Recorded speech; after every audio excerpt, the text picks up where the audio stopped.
No, the move that Karpov was so unhappy with. Queen e8. He felt this was a critical error. Does the champion share his opinion on this move? Knight takes h6. So he did not see this move? He didn't, I didn't calculate it properly.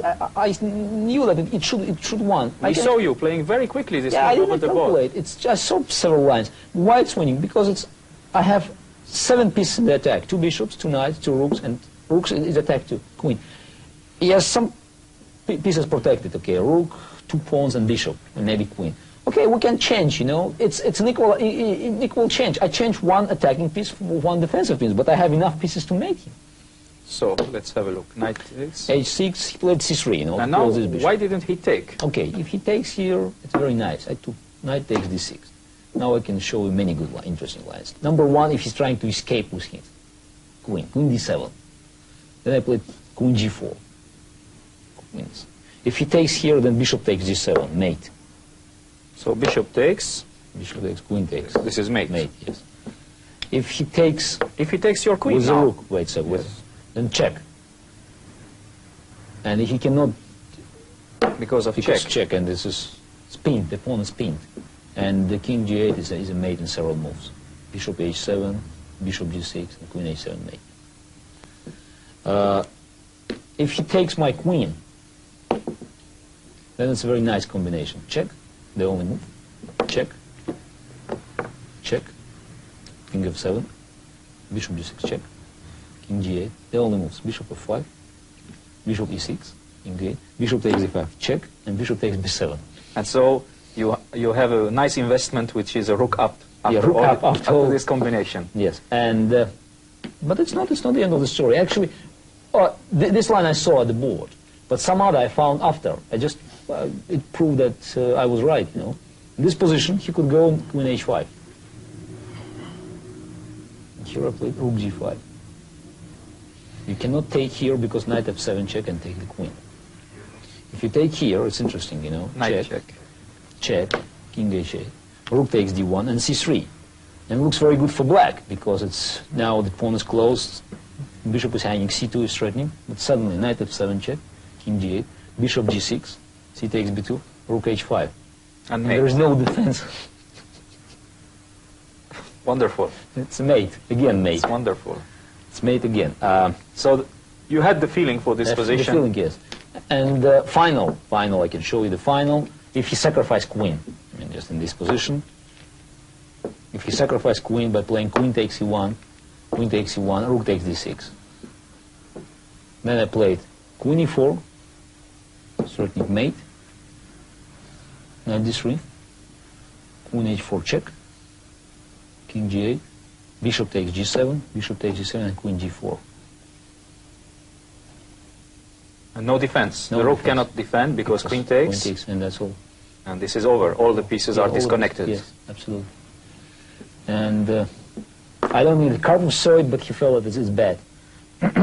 He didn't take my knight. He was confident in your calculations or in your feeling. Maybe in my feelings. He was just confident. He tried to close this bishop, you know. It's fine, but now this bishop is very strong. So first of all, you gave 1 piece. Now you're sacrificing another piece. Yeah, another piece. Okay, he killed this bishop, but this bishop now he cannot close it anymore. And he gave you some tempi, which is important in chess. Yes, absolutely. And I still have 6 pieces. So 6 instead of 7. This is not a big loss. But no, there's no pawn, you know. But 1 defender less, as you said before. So instead of 5, now 4 defenders. Yes, and it's not enough. He played bishop c8, trying to have some play. Queen h4 check. If he goes king g8, then simply king h2 and no defense, and knight g5. Knight g5 and then queen h7. And mate. Yes. Mate. He's trying to stop me. Rook h6, take, king h2. Very strong move. An important move, you know. Now my knight can go because rook is hanging without check. Queen e5, knight g5, king f6, queen f6, rook e8. Now I have only 5 pieces in attack, but you know, just 3 defenders left. And it's just 5 very powerful. So it was 7-5, 6-4, and now 5-3. 5-3, yes. 5-3, yes. And so anyway, still the proportion is still very difficult. Yeah, but 5-3 is much more dangerous than 7-5. You know? And for instance, any move If we got bishop b7 here, then it says I have the same combination, but mate. Immediately. Immediately. He made the only move just to avoid the mate in 3, but anyway, it's here I play this very nice move. Queen takes h6. This is fantastic, because in a world championship, it is very unusual to have queen sacrifices. Yes, queen sacrifices. Yes, this is true. Queen takes h6, knight f7 check, queen g6, and here it's unforgivable mistake. You know, you should take with the rook. Yeah, I know, but I just wanted to take all his pieces, you know, from the board. Because after rook takes g6, it's a mate. You would mate him just by removing the rook next move. Yes, this is true. Knight e7, then I took on e7, bishop takes e7, and rook g. And rook mate. Here, checkmate, because no square for the king, and it is mated with the bishop. Yeah, unfortunately, this bishop could... Okay, I took his queen with the bishop. And I think the rest is just... Okay, I have an extra rook again.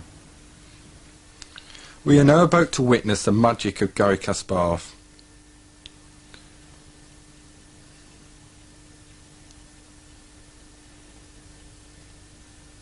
The world champion checks his calculations. It's really important to be accurate at a time like this.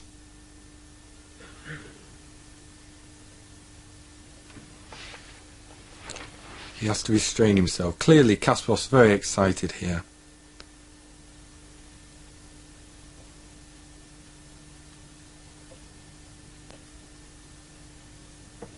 One last check.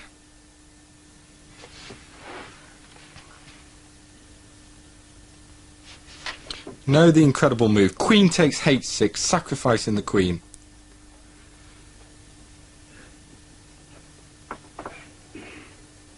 The time control's reached, and Kasparov lends Karpov his score sheet to copy up.